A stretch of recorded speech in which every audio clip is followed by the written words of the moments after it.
All right, let's get going now. So the first one, so let me just put the question says, so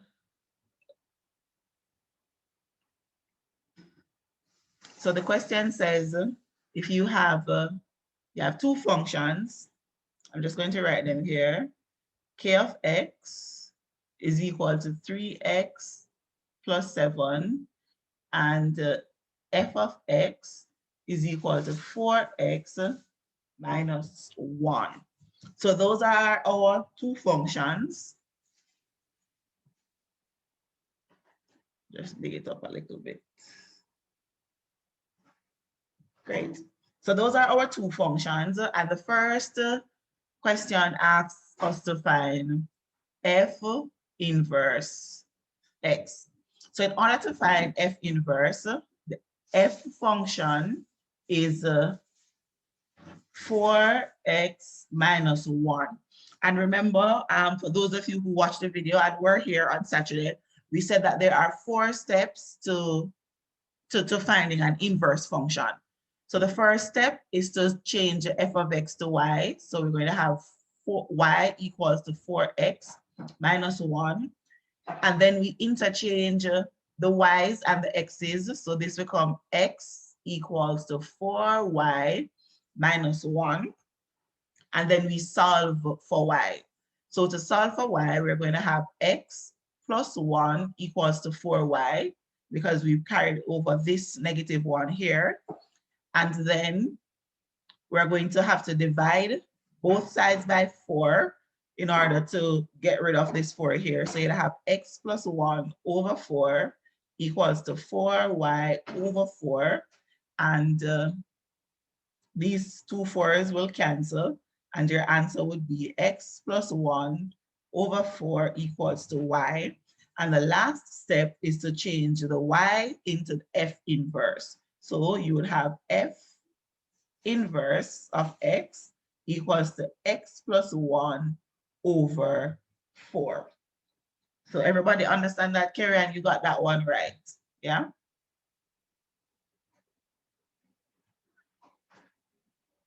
So our second one now is k inverse. Let me just highlight these. These are just the initial functions. So our second one is k inverse. So I'm writing the k function first. So k of x is equals to 3x plus 7. First step is to replace k of x with y. So y is equal to 3x plus 7. And then we interchange the x's and the y's. So this becomes x equals to 3y plus 7. And then we solve for y. So x is minus 7 equals to 3y. And of course, it's because we're moving over this positive x over here. And then we divide both sides by 3. That 3 cancels that 3. We end up with x minus 7 over 3 equals to y. And the last step is to replace this y with the inverse. So it is x minus 7 over 3 equals to k inverse of x. Any questions so far? All right, so everybody's good. So this is just basically revision for what we did on Saturday, just some more practice. So those are the two for finding our inverse functions. So our next question, I'm just going to write back the functions up here.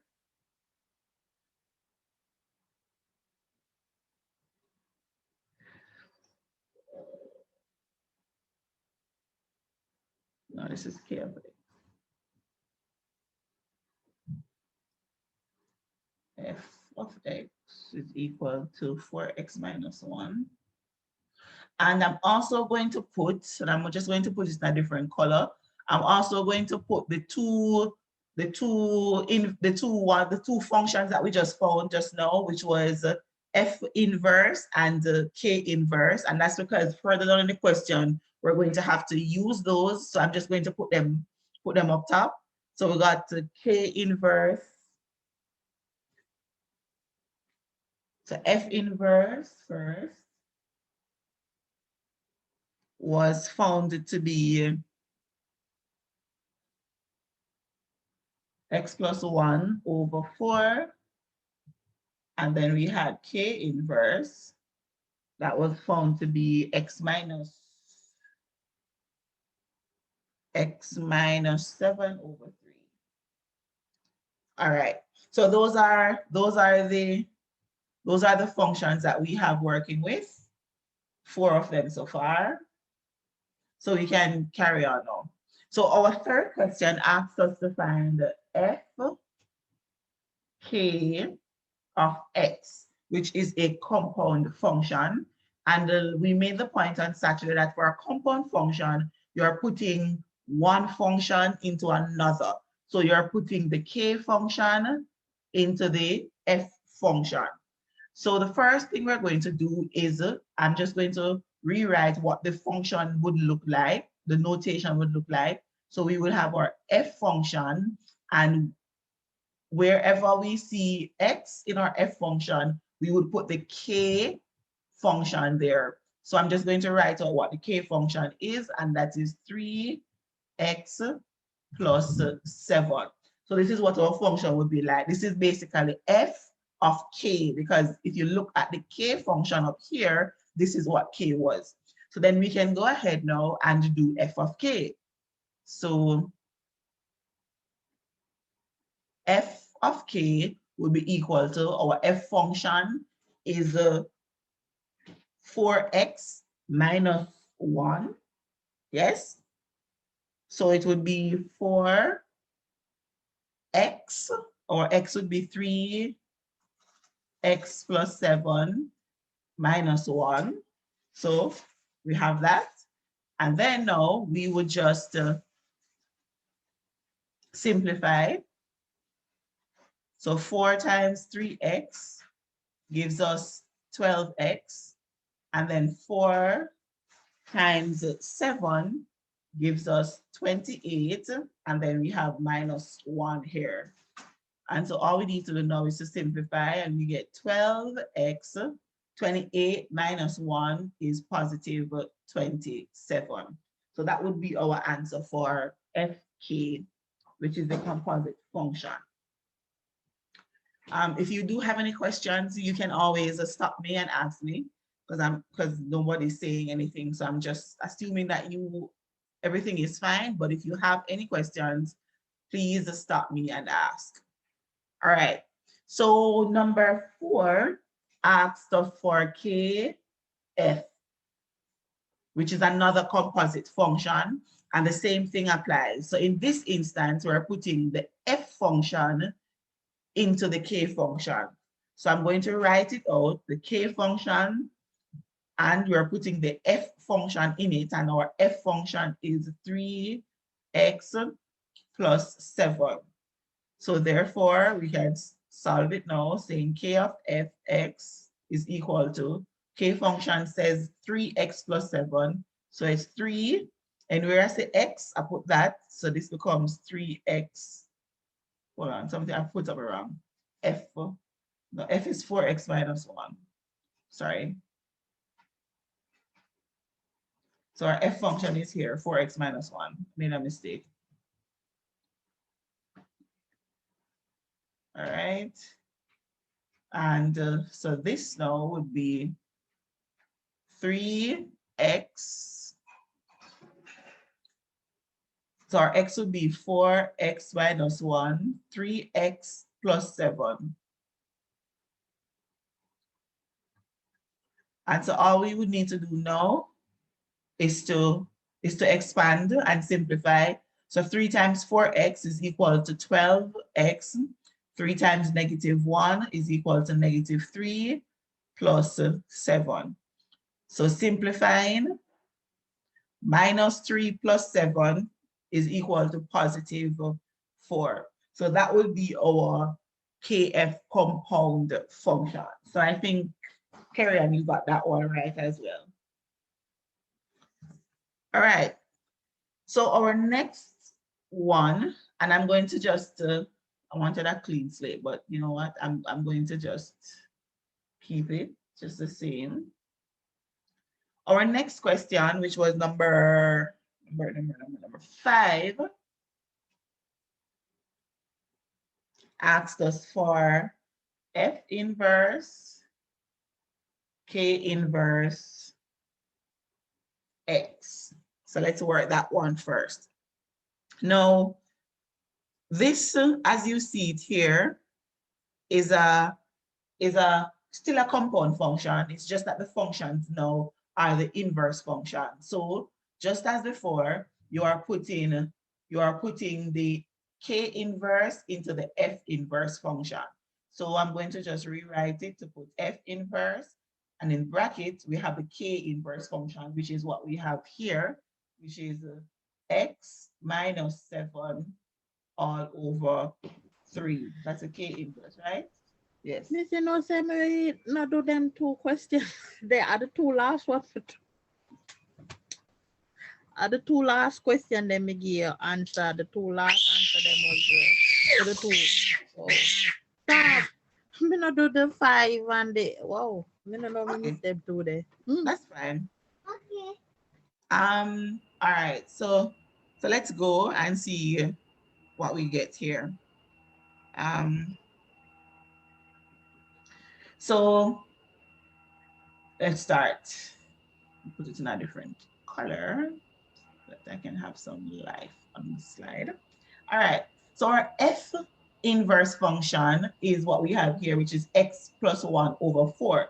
However, because we're putting the K inverse into the F inverse function, and where we see X in the F inverse, we're going to substitute for this. So the X function is X plus 1 over 4. So it's going to end up being X minus 7 over 3,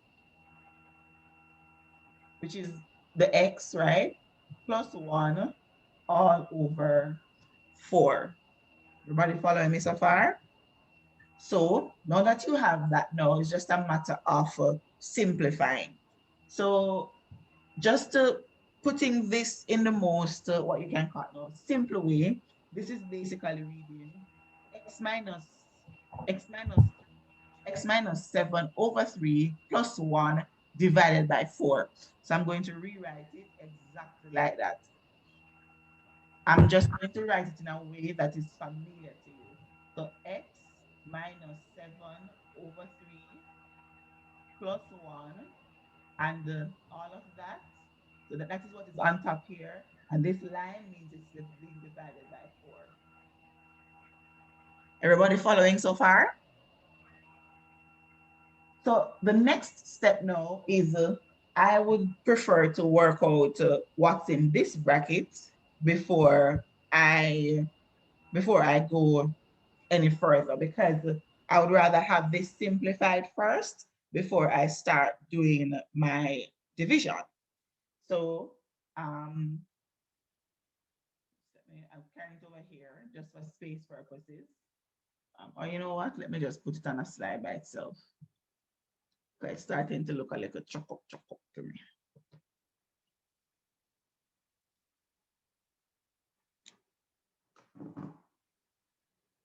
I just cleaning up the slide a bit so we have some space.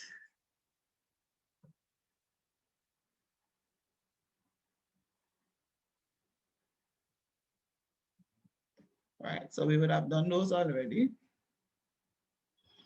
Right. So let me just use the entire slide to write this.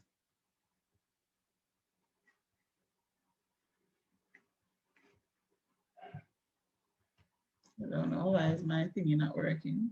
Okay. All right, so let's start over then, since I erased everything. It was too crowded, and I want to make sure that it's clear and you understand. So we're being asked for F inverse, K inverse, that compound function.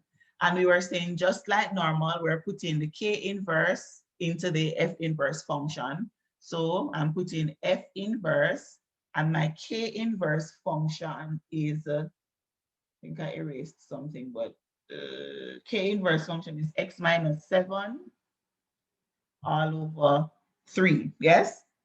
So now I'm just putting out my x inverse function, which is x plus 1. So that's x minus 7 over 3 plus 1 all over 4, right? So now what I was saying is that I'm just going to expand this, and this effectively reads x minus 1, x minus 7 over 3 plus 1 divided by 4.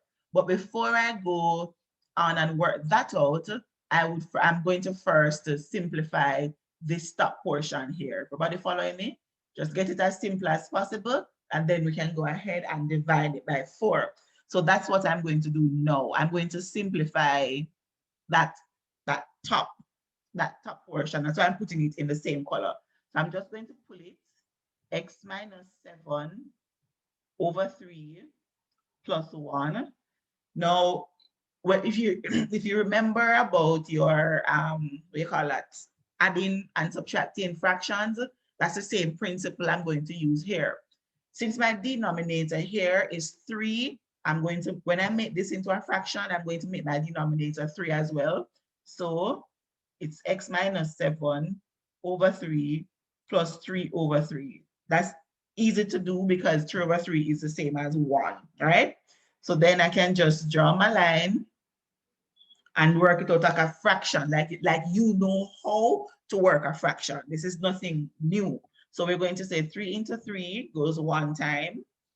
So, and 1 times x minus 7 gives you back x minus 7. 3 into 3 goes 1 time, times 3 gives you positive 3. And that's, I'll take this up top. Just moving the working out to up here. And so if I work this out now, it's going to give me x minus 7 plus 3 is minus 4. So I now have x minus 4 over 3. So that is this top part simplified. Everybody following me so far? This top part, that's the same. That's it simplified. But that I still have the divided by 4. So I'm just going to put that because that's still a part of it, divided by 4. All right. So if you remember now, when you're dividing, I'm going to turn this into a fraction. I'm doing everything just one step at a time. X minus 3. I must turn this into a fraction. It's going to be 4 over 1. If you remember dividing fractions now, you know that to divide fractions, you basically change the divide sign into a multiplication sign and then invert. So you have x minus 4 over 3 multiplied by a quarter. Everybody following so far? Yes, ma'am. Multiplied by a quarter. And so all I'm going to do now is I'm just going to divide across. So 1 times x minus times x minus 4. So let me just put that into a particular color for you. No, not that. So this, I'm going to multiply 1 times x minus 4. And that will give me back x minus 4, because 1 times anything give you back the same thing. So the numerator is x minus 4. And then I'm going to go ahead again and I'm going to multiply the bottom, which is 3 and 4, and that will give me 12. 3 and 4 is 12, so that is all over 12. So this is my answer to F inverse K inverse. When I work it out, that's what I get. And as you can see, it's a little longer only because you have a fraction in the numerator that you have to contend with. But as you can see, I just simply broke it down step by step, worked out the numerator portion first, get that answer, and then work out the numerator with the denominator, which is simple fraction stuff that you did when you just started, all right? So when you initially write it, it may look a little confusing, but just take it just step by step like I did, and you should be fine. Any questions? Yes, Miss, it kind of look like the same like the same thing you're going almost do and get the same answer like the last question answer. It's not the same answer, it's different. The Mm, last question is different. Last question is +4. +4. Yeah, but we will work it out and you can see. All right, so let's carry on again. Our next question is, let me just duplicate this slide so that we can simply clear all of this. I don't want to lose information at the top.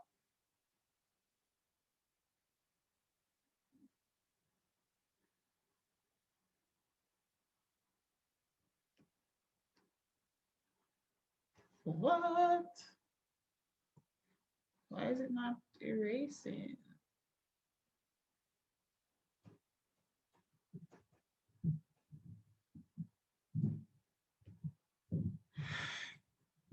All right, so let's go. Every time I do this, a little piece more come off or something. So let's go now. So our next question is asking us to find what's it? K inverse F inverse. So again, we are putting the F inverse this time into the K inverse function. So I'm going to just write it out. We're using our K function and we're putting our K inverse function. We're putting our F inverse function, which is this, into it. So I'm going to put X plus 1 over 4 right here. All right. Now, it's going to go back. Our K inverse function is X minus 7 over 3. So anywhere I see X, I'm going to put X minus 1 over 4. So I'm going to start off X minus 7 over 3. Put that in a bracket. K inverse is, feel like I'm doing something wrong. No, I put the wrong thing in the bracket.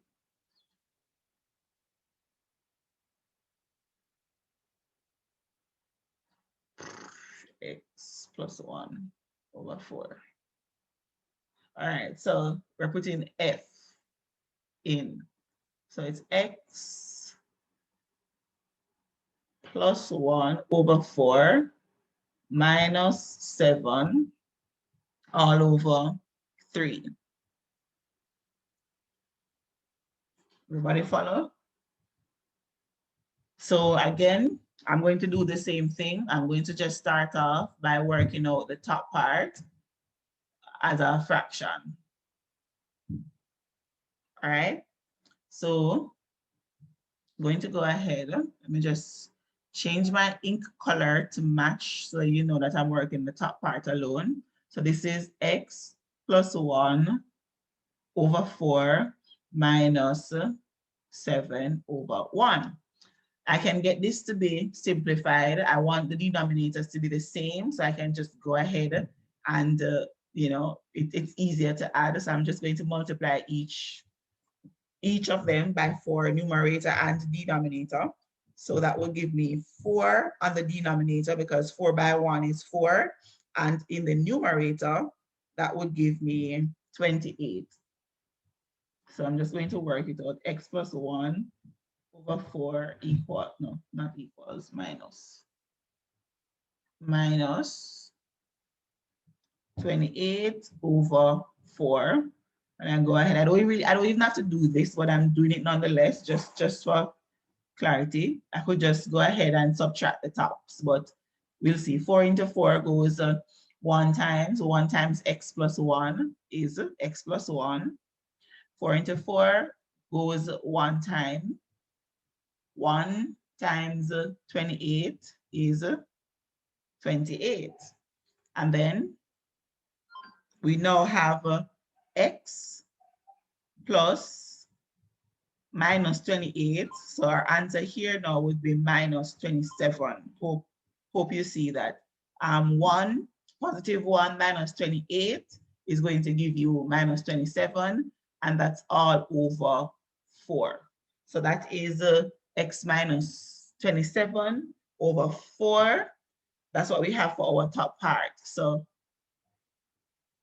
moving the working to up here. So we now have for our top part, x minus 27 all over 4. And so we still have to go ahead and divide it by 3, because that's what this line is saying, divide by 3. So I'm putting divide by 3 here. Then I'm going to change the 3 into a fraction, which is 3 over 1. And following the rules of multiplying fraction, I'm going to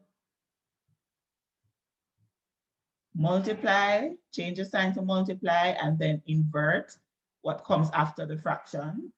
And then I'm going to just multiply across. So 1 times x minus 27 is x minus 27 all over 4 times 3, which is 12. All right. So that is our answer for that question. Any questions so far?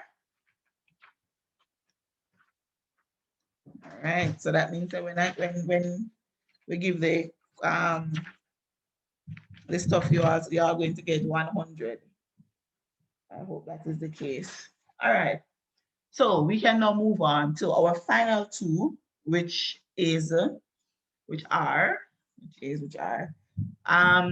F. We're being asked for F K inverse of X. So looking at this, and actually these are in a bracket. So let me just represent it properly. So these are both in a bracket, and then you have the inverse. So what you figure here is that you're finding the inverse of the compound function of Fk. And if you recall, we already found the compound function of Fk. That was what we did. That was the third thing we did. And we got 12x plus 27. So this was our compound function for Fk. So, but now we're being asked to find the inverse of this compound function. So we can just go ahead. And follow our 4 steps to find our inverse. So Fk of x is equal to 12x plus 27. And so we're finding the inverse. So we're first changing the Fk to y. That's 12x plus 27. Interchanging the x and the y. X equal to 12y plus 27.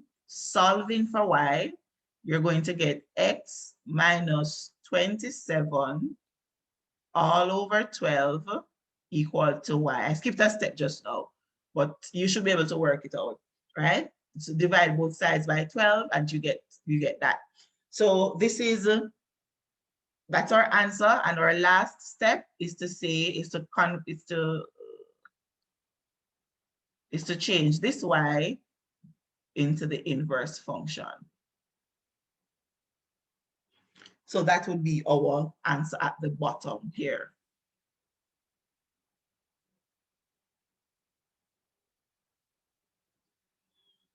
So this is our answer here, right? So Miss, no, that's why me actually said the answer them look alike. No, you said it's the one that we did was similar to the last one, but it's not the same. It's similar. So the last answer you will see is +4, and the answer that you were referring to is -4. But there was a relationship that we had established before in the video about the product of the inverse function. but they're similar, but they're not the same. Only this one and the one we worked just now is the same. Oh. Yeah. The other one that we were asked to do now is K F, and that's in brackets. Let me first just remove this.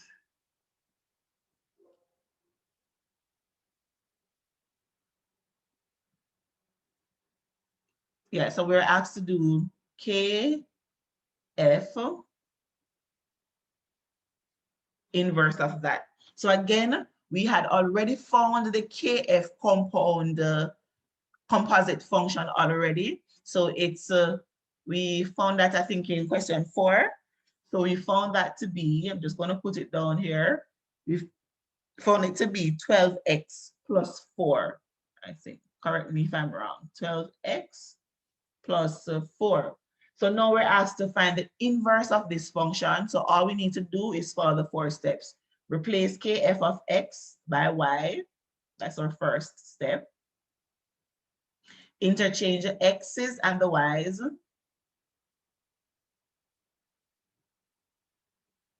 And then solve for y. So I'm going to solve for it in one step, but you can work it out. So that's us solving for y. And after solving for y, then the last step is to change the y into the inverse function. So we know we'll have x minus 4 over 12 equals to k f inverse. All right. And so this down here would be our answer.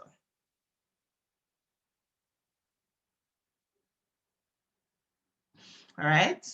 Any questions? Because we're moving on after this from functions. Is there anything in functions that you do not understand and you would want me to clarify before we step forward?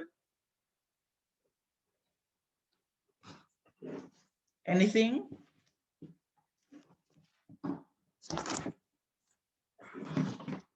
Give me a moment here. Let me find my charger.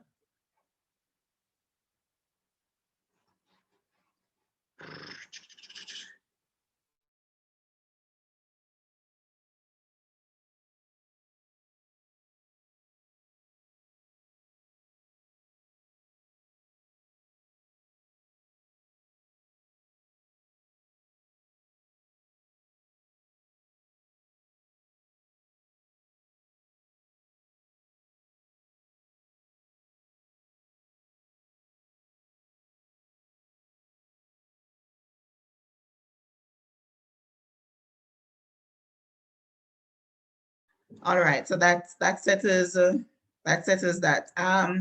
Any questions? So you said no questions, so I can move on to graphs. Yes, no? Yes, I can move on to graph. I Alison? understand. I understand the two last, the one that we never did though. Okay, great. Alison and Nikisha, are you comfortable moving on? All right, so then now talk to me. Shauna is eating dinner. Shauna, are you comfortable with moving on?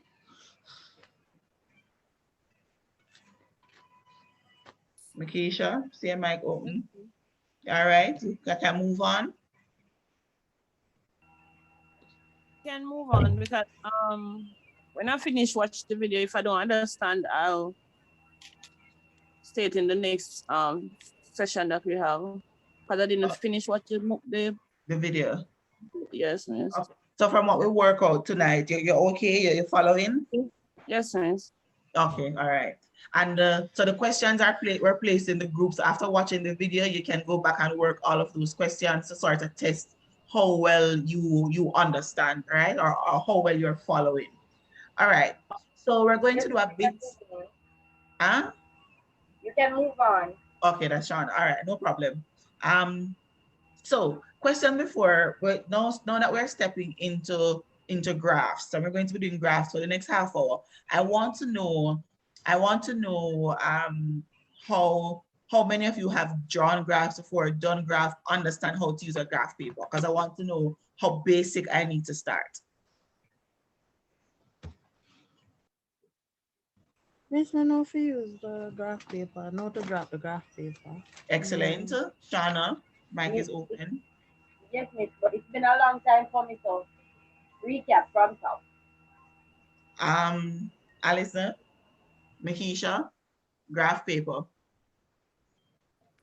Yes, I've done it before, but I've not mastered it. Need some refreshing. All right. All right, that's fine. So, so I have a graph paper up on the screen, and forgive me, this may look, it look or so let Miss, me it look different. have a look different because it's up on the screen. So your graph paper that you have is usually by the either blue ones or orange ones, right? Yeah. That's though is of no consequence when it comes to your graph paper, right? What I want you to is, I see this line in the middle here that I have that is numbered. When your graph paper comes, it's not going to come with those. You will have to draw this line, right? But I have one there because I want to make a point. Now, note that I can't write on this. I can't write on it. So you're just going to have to watch where I'm moving the cursor. So are you seeing the cursor? Are you seeing the cursor? Yes. All right. So I'm going to switch between this and that. So just bear with me. So on your graph paper, what you are expected to draw is what we call a Cartesian plane, right? So you draw a line, and usually you should label it. You have your x-axis and you have your y-axis. So the one that runs from top to bottom is your y-axis, and the one that runs from left to right is your x-axis. All right. Now, in the middle here, that is 0. So in the middle of this is 0. So if you have a line that crosses anywhere on this x-axis, anywhere where it meets the x-axis, its x value is going to be 0, right? And it's the same thing for the y. If it touches the line, anywhere it touches the line, the y value is equal to 0. Now, the x-axis, as I said, run from left to right or right to left. Horizontal, it's horizontal, and the y is vertical. Now, I'm just going to arbitrarily number these just to make a point. All right? And I said arbitrarily for a reason. So I'm just going to just put some numbers there. I'm trying to make them evenly spaced, but it's not drawn to scale. Because my measurement not so hot.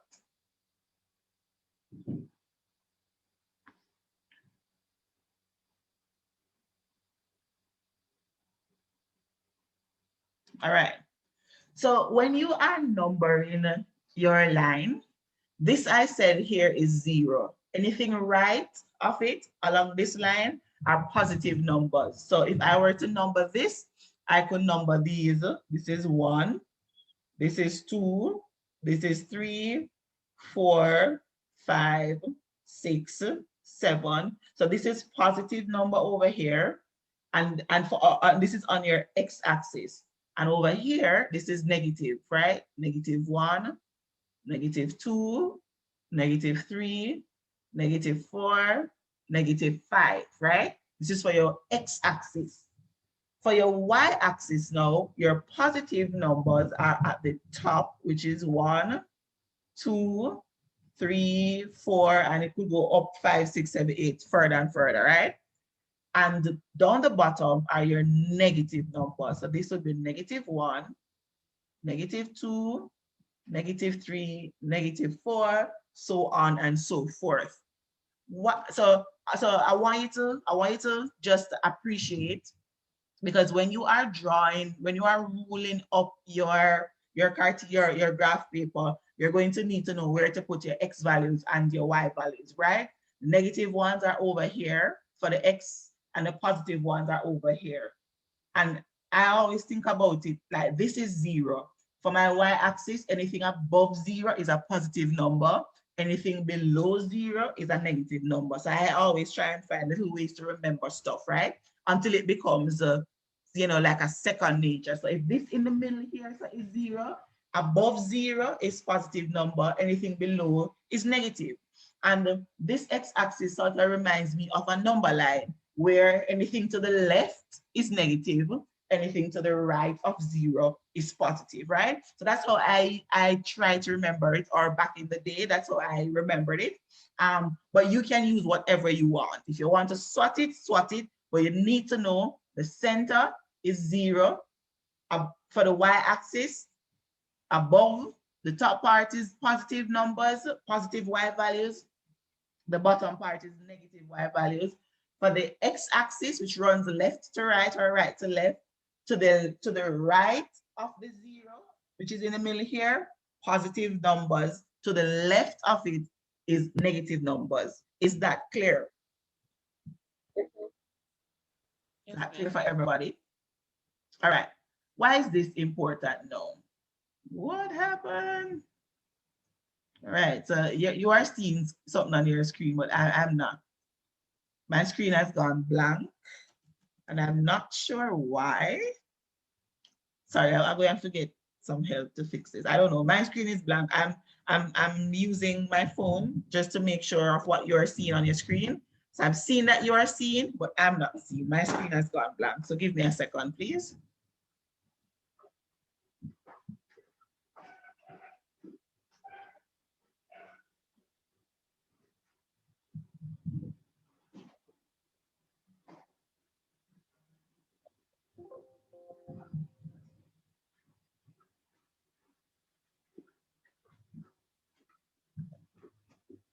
Oh, come back.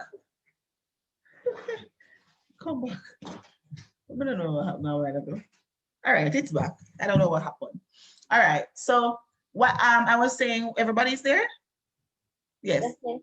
I was saying, why is that important? So I'm just going to arbitrarily draw some points.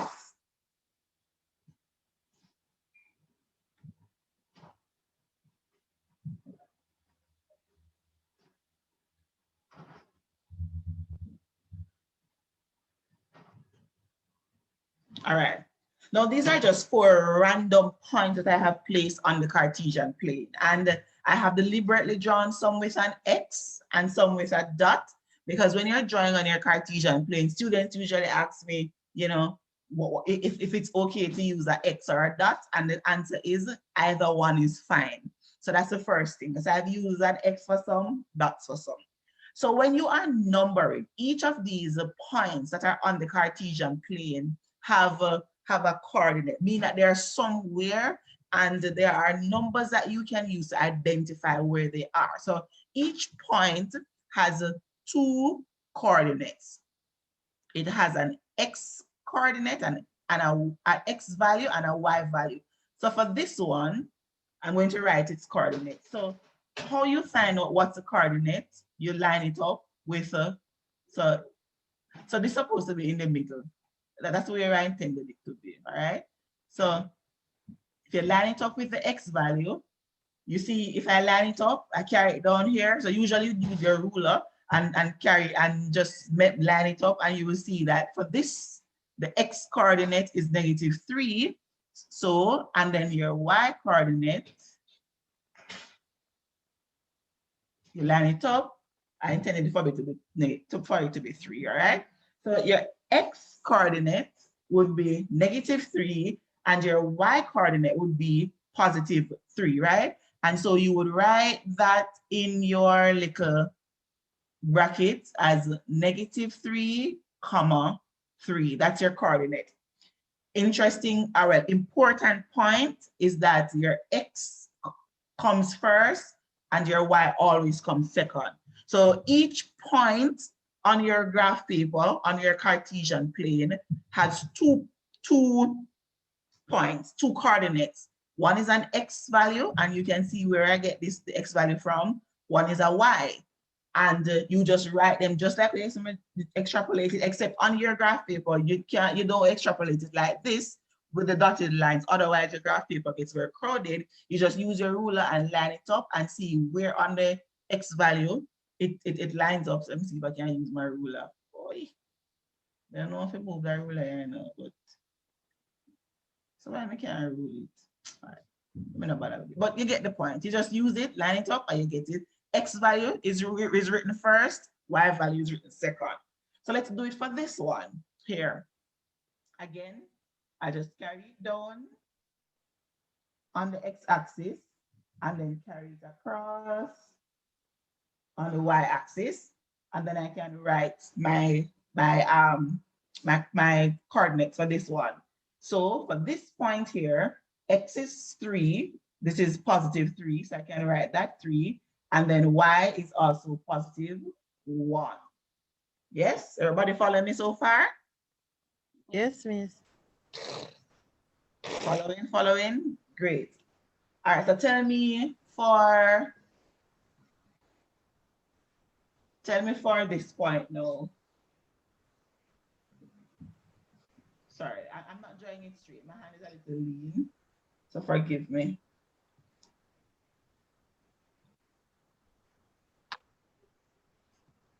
So you would use your ruler, line it up, and then you can see that the x1 is 6. So this is 6 here, comma, and then the y value is -4, which is -4, right? And for the last one, for the last point, -2, -1. -2, -1, great. I'm kind of write it bad, so I'm just line it up a little bit better. So the last one would be, I can carry it across, -1, negative, right? It's still a line, but I intended it to be -2, -1. So, but you're writing the x value first, which is -2, and then the y value, which is -1 in this case, all right? So I just do this to show you that several things, each point that you put on a Cartesian plane on your graph paper, it has these two values, which is an x and y value, which basically tells you the location of the point on your graph paper, on your Cartesian plane, right? When you have a point, all you need to do is to extrapolate to the x-axis and to the y-axis to get the x and y values. You write the coordinates like you see them here written in a bracket. The x value comes first and the y value comes last. The negative sign is critical for you to put on. Don't think you can just leave it off, right? It's important because remember, you know, it's different everywhere. Different regions of the Cartesian plane has negative. So if you notice, there are no negative values over here, right? So if I get something and it says -x, I know that it has to be either over here or over here. If it says -y, it has to be either down this bottom or down this bottom right here. So the point I'm making is that the negative signs are important, and how you order the numbers in the brackets, the coordinates, is also important, because when you get coordinates, when you start working out, they don't come with x and y. You just get something that's a point with a coordinate -3 and 3, right? And so it is just standard for you to know that the first one is your x value and the second one is your y value. And so you always write it like that. Everybody clear so far? Yes. Yes. All right.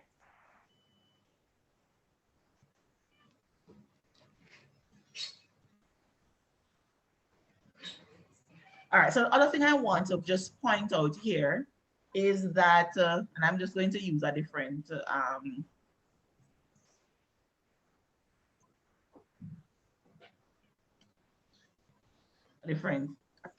clean slide. Why? And why? No, when I numbered early on, I used the 1, right? I counted 1 in all directions. Yes. Yes, means 1, 2, 3, 4, and I numbered each of these little pieces as 1. Now, the other thing I want to just point out is about the scale. Now, The scale is important because sometimes, depending on what you are plotting, if you use 1, 2, 3, 4, 5, you're going to have to line up. It can't hold, right? So for example, if I had to plot a point that says 10 and negative 15, right? If I'm to use 1, say 1, 2, and this is my graph paper and I have no more space, right? If I'm to say 1, 2, 3, 4, 5, that's as much as I can get out of this. I can't get more than 5. Yes? But I need, this is what? This is my y-axis. Let's go down here. Negative 1, 2, 3, 4, 5. Right? I can't get more than 5, negative 5, but I need negative 15. And so what you have to do is, based on the numbers that you have to be careful to scale your axis appropriately. So therefore, I can decide that I'm going to use a different scale on my y-axis than my x-axis, and that is perfectly fine. So my y-axis, because I don't have enough space, I can say 5 units instead of 1 to, we call it 1 centimeter. And I'll tell you why it's 1 centimeter soon, right? So instead of going 1, 1, I go 5, 5, right? And that's what you call 5 units. So I can say negative 5, negative 10, negative 15, negative 20, negative 25. That way I can hold the negative 15 on my scale. I have it right here. Everybody following me? All right. So Shauna, you, when you are in your exam, you may decide, all right, I have to plot this point here. So I'm going to use negative 5 because it can, everything is going to be able to hold if I use negative 5, all right? But you in your exam, and it will hold, and you would be perfectly right. But you in your exam, by yourself, you're not consulting with anybody. Carrie Ann sitting at her desk, saying to herself, you know what? I think the best approach to do this is to go 3, 3. So Carrie Ann says negative 3, negative 6, negative 9, negative 12, negative 15. So Carrie Ann decided instead of using 5 units on the x-axis, she's going to use 3 units at a time. Following me? Yes. Following? And Carrie Ann will be perfectly fine as well. You understand? The point I'm making is that the scale, whatever scale you choose to use, it is perfectly fine as long as 1, it is consistent, meaning that if you're counting by 3, you can't stop halfway and then change how much you count by. You have to use the same scale for the entire axis. So if you're counting by 3, it has to be, whatever scale you use has to be consistent, and it has to be able to accommodate the points you are plotting. So here we were trying to plot 15. So for argument's sake, the hypothetical Shauna's 5 unit scale could work, and Carrie Ann's 3 unit scale could work. And even more, Keisha could decide, you know what? I think I'm going to use a different scale. I'm going to use 2. And when she starts using 2, it goes 2, 4, 6, 8, 10. She realized that it can't hold, and she just have to change to a next scale. You understand? And that's a trial and error that you go through. Everybody understand me? Yeah.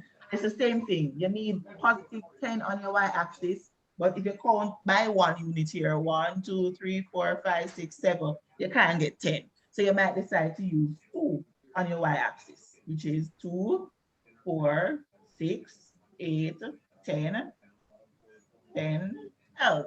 And so you will get that. So on your y-axis, you will have 3 units. Just imagine this is 3, right? 3 units to 1 centimeter. And on your x-axis, you would have 2 units to 1 centimeter. Everybody clear so far? Yes, ma'am. So that's the idea behind the scale. Now, where's my thing? It's gone. Now, where does this 1 centimeter thing come from? Now, when you have your graph paper, there are going to be some dull lines, like the ones that you see here, these dull lines, and there are going to be some darker ones. You see, each of these dark boxes is 1 centimeter, right? So each of these dark boxes is 1 centimeter, and that's what you number, right? So here you see the scale is 1 unit to 1 centimeter on the x-axis, and 1 unit to 1 centimeter on the y-axis. Are you seeing that?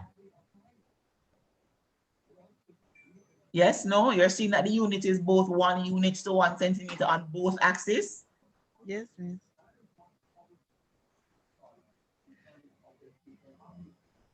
What's it? It's kind of dull, but it, you see it. Yeah, so what's the unit now? What's the scale now? Look like 2. Can be 2. Check it again. Remember, each of these dark boxes, the dark boxes here. Well, you're not seeing my cursor move. I don't think you're seeing, because I'm not seeing it. I'm not seeing my cursor move. But each of these dark boxes, the darker lines, each of them represent 1 centimeter. So what you're seeing now is 0.5 units to 1 centimeter. If I'm to go like that, it changes to 2 units to 1 centimeter on both axes. So I just want you to be able to appreciate the scale of your diagrams, of your what do you call it? Your graph papers, your Cartesian plane. And just remember, whatever scale you're using, it needs to satisfy 2 requirements. It needs to be consistent, so you need to use the same scale for the entire axis. So you can't use one scale down the bottom part of the Y and it's a different scale at the top part. So it needs to be consistent for the entire axis, and it also needs to be able to accommodate the points that you're trying to plot. All right. If you're using your phone to do the Zoom class, you can use your fingers and expand on the Zoom thing to see the graph paper clearer. You can use your finger to carry it bigger if you want, all right? So you can see it if you're using your phone. All right, so everybody clear about the Cartesian plane now and the plotting and all of this?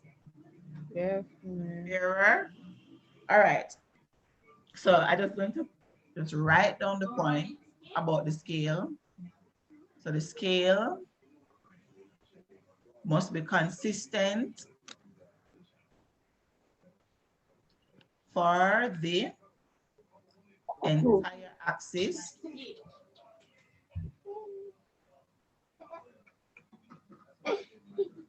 And the scale must also be able to accommodate. Scale must also be able to accommodate the points that you want to plot, right? So what we're going to be doing tonight is, for the rest of the session, we're going to be, for the next 15 minutes, we're going to be plotting, doing a graph. I'm going to be giving you some for you to do and have on graph paper for our class on Saturday, but I want to just work through one so that you know exactly what I require for your class on Saturday. And plotting these graphs is absolutely necessary for class, because we don't have time on Saturday for you to plot the graphs, right? We're going to be using the plotted graphs on Saturday. So make sure that you turn up for the week, and all you need to do is to do one per day, right? And you will finish by Thursday, right? Because that is 4 of them you're going to do. So we're actually 5, including the one that we're going to do tonight, right? So let's start. So let us say we have a function f of x is equal to 5 plus x.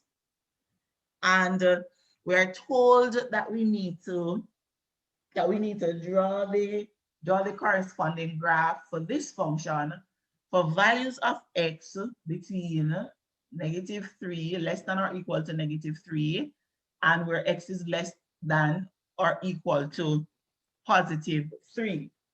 So this is the situation here. This f of x thingy-majiggy here is sort of like our Y values, right? So all you need to do is you need to work out the corresponding Y values for the X values, for the X values that you've been told you need. So here they tell you need between -3 and +3. So you're going to need, so let me just draw the table so you can understand it, right? So we're going to draw a table to put down these values, right? And you don't know your Y values. Your Y values are what you're going to be working out, but you have been given the range for your X values. You are told it's between -3 equal to and less than -3 and equal to and less than +3. So you're going to have -3, -2, -1, 0, 1, 2, 3. So those are the X values that you're going to plot your graph for. Yes? Everybody seeing that so far? So what you need to do now is just like when you work out the functions last week, you work them out now for each of these values and insert the answer in the table so that you can get the actual point, right? So let's do one step at a time. Let's work out the values first. Let's start with 3. So f of x is 5. Let me just use y. So y values are going to be equal to 5 plus x.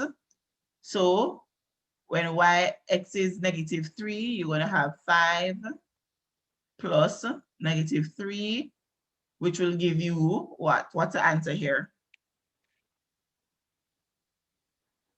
5 plus -3. Are you seeing? Yes, 5 plus -3. Nobody can add 5 and -3? Hello?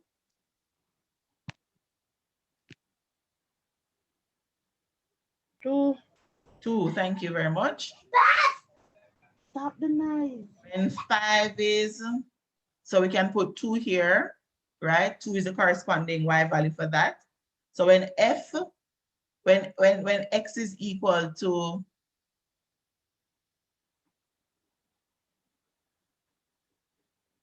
when f is equal to -2, y is equal to 5 plus -2, what's our answer there?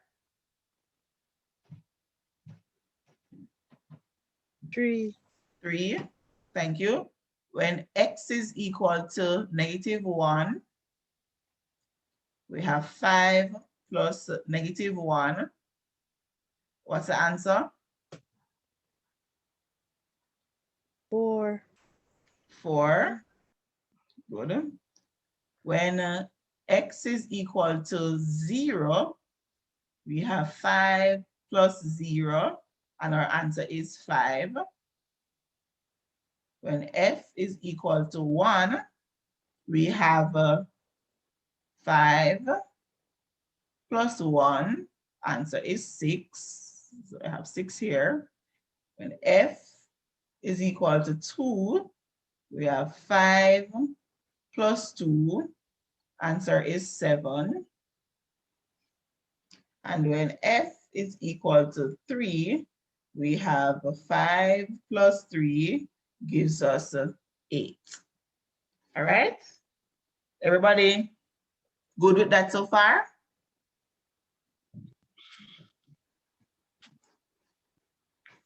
Okay.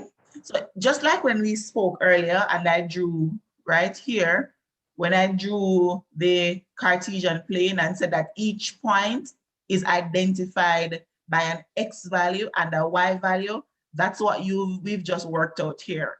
So we were given a function, we were given a range of X values, and we worked out what the Y values were. And so each of these pair of numbers now is a coordinate that represents a point on the Cartesian plane. So what I'm going to do, I'm going to just draw a makeshift Cartesian plane to plot this graph for us tonight. and it's going to be really poor because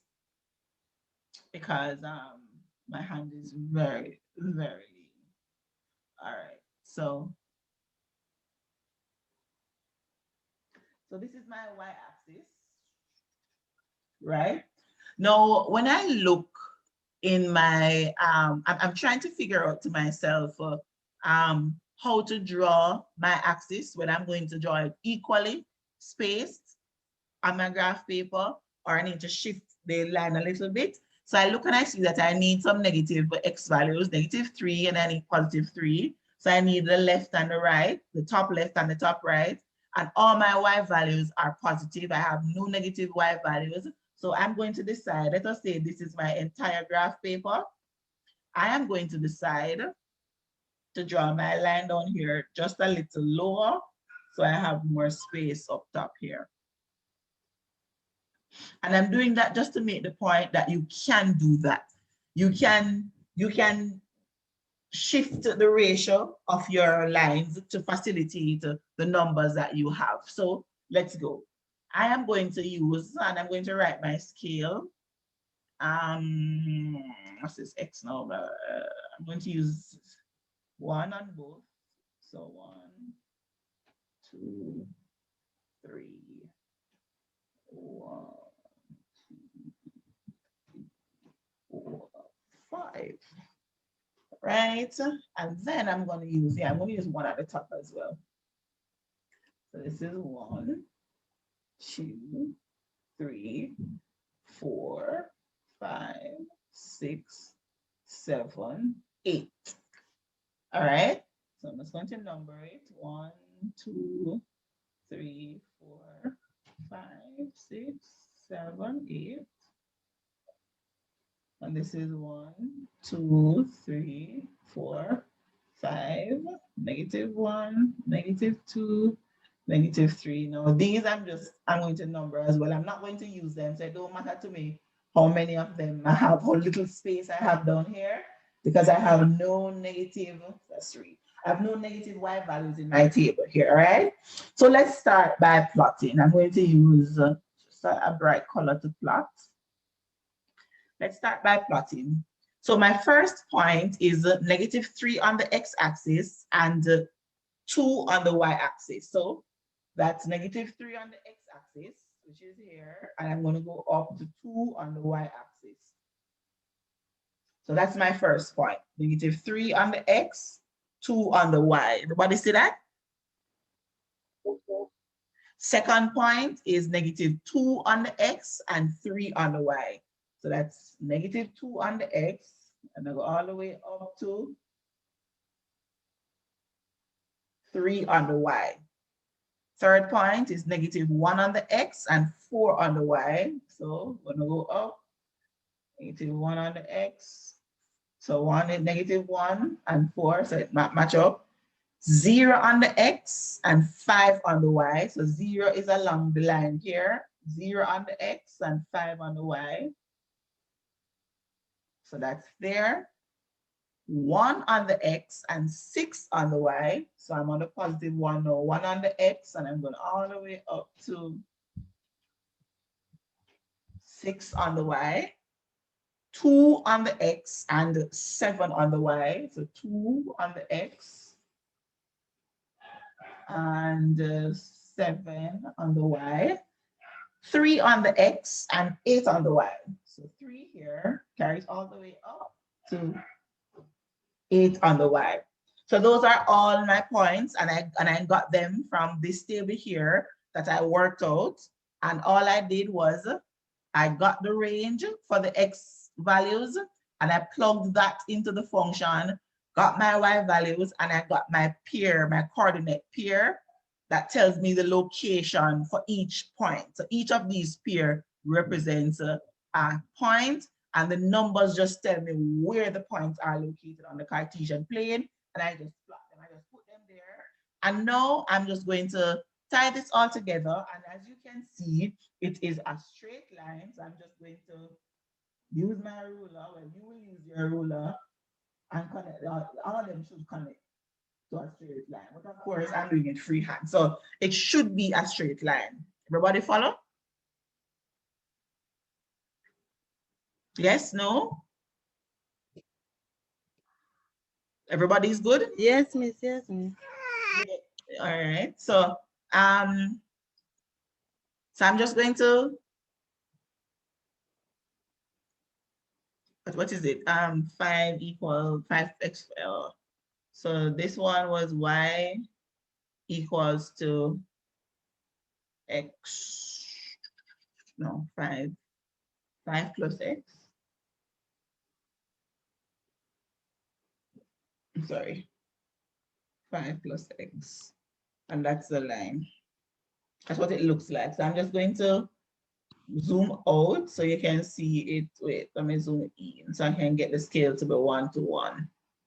So that's the scale. That's the same scale like what we had, right? And as you can see, ours cut. So just to show you that even though you know, mine is a little hodgepodge, you can see here that our line cut at 5 on the y-axis, and it's the same thing here. This one also cuts at 5 on the y-axis. If you see it up the top there, let me just carry it down a little bit. It also cuts at 5 on the y-axis, and this is exactly like what we have. Of course, we didn't use. We stopped at -3, so our x values were at -3. But if you were to continue and use -4 and plug it into the function, as well as -5 and -6, the line could go on and on and on. But we stopped ours at -3 right here, right? And so we didn't get the rest of the line behind here, but that's fine because it doesn't matter how long the line is drawn, the properties of the line remain the same. The properties of the line, the gradient and all of those stuff remains the same. And so that's what I am going to be asking you guys to do. I'm going to give you 4 more of these types of functions that you will go home throughout the week. You will do exactly what you see me have here. On the back of your graph paper, you do this working out with the function, draw the table, do the working out, and on the gridded portion, you draw your graph for that graph paper. That's all I'm asking you. And you're going to bring that for 4 graphs. Well, this graph as well, I want you to draw this one for me as well, because I want us to have 5 graphs. I want you to have 5 graphs to be able to work with, first to work with come Saturday class, all right? So what I'm going to do now is, if everyone is okay, I'm just going to give you the functions for the graph I want you to plot for Friday, for Saturday's class, and then sir will sort you out, read the SBA. Any questions?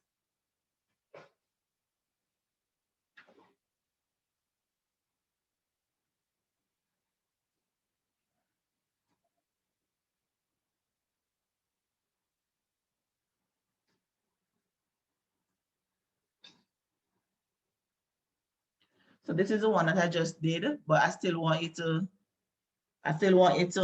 plot the graph and have the graph for use in class.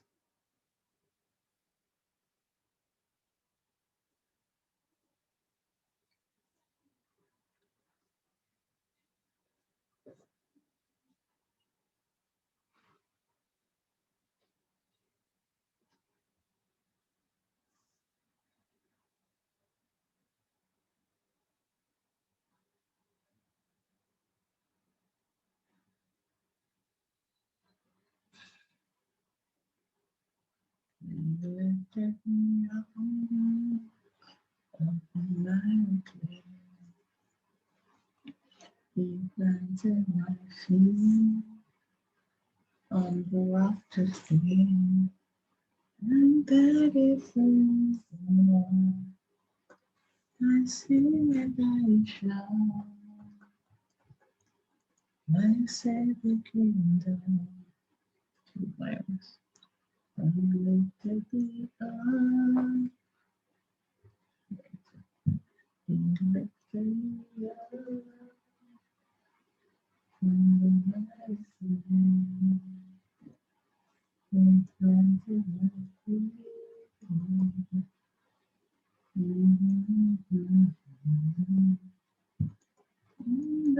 is the reason why I sing and shout, my Savior kingdom. All right, so there we go. So the functions are there, and then you have the range for your x values, right?